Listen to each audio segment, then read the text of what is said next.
Steve and I became friends after I finished my first movie. I had kind of reached out to Steve for, just information and like, hey, as a successful independent filmmaker, what should I do at this point? And we developed a pretty cool relationship. And whenever he began casting and finding crew for the Casserole Club, he asked me to come out and do a documentary about his process.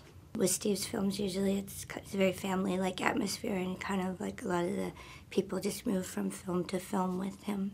There were two houses that the movie basically was shot in, and so we were all squished in those two houses, and almost everyone shared rooms, and it was super fun.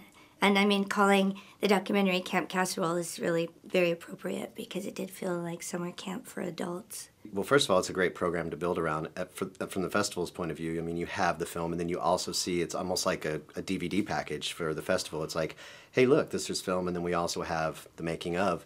For me, it's just a great opportunity to be here. I mean, as an independent filmmaker, Raindance is like one of the last vestiges of truly an independent and a larger independent film festival, and definitely the largest one I've ever been to. So that's really rewarding. And just getting to work with the people I got to work with, going from just making one feature film that just me kind of muddling around in the dark and trying to figure out how to do it, to all of a sudden being on a set with Steve and Jane and Pleasant and Iris and Jennifer and all the other amazing actors and actresses that are there, and watching them,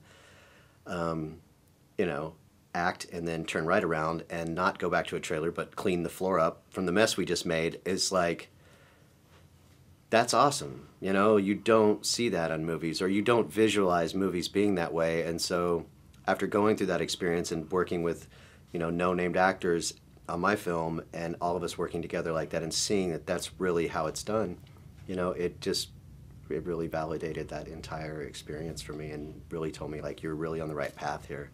We had a slogan, actually, that I came up with, and it was, there is no they. Yeah. Because on a regular film, it's always like, oh, they'll take care of that, or, oh, they'll run and get lunch, or they'll clean up the spill, or they'll do the dishes at the end of the night. Well, there was no they. There was only us. So everyone, it took a few days, but after a while, everyone realized, wow, there is literally no one going to step in and take care of this stuff. We have to do it. And it's a very bonding experience to work that way.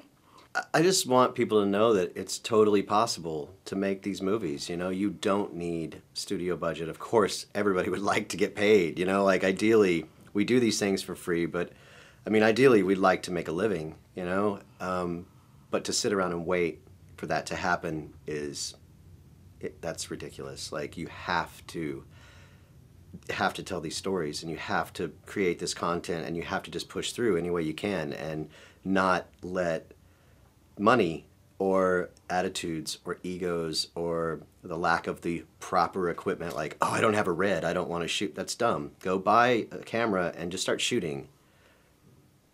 You can't wait.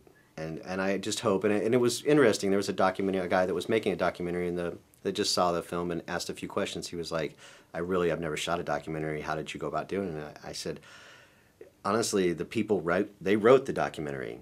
You start asking questions, and then this amazing dialogue comes out of these people's mouths that are incredible actors and who are doing it because they love the craft, and it's not because they want to be, they're not, they handle doing it this way for free the same way they handle it getting paid. Well, you can't overstate how, like, monumental it is to find a group of people that are like you, and they just can't help but create, no matter what the circumstances. Okay, well, even if I don't have any money, and even if I don't have this, and even if whatever, I still have to create. And if you meet other people like that and you all get together, it's extremely powerful. You can get big things done.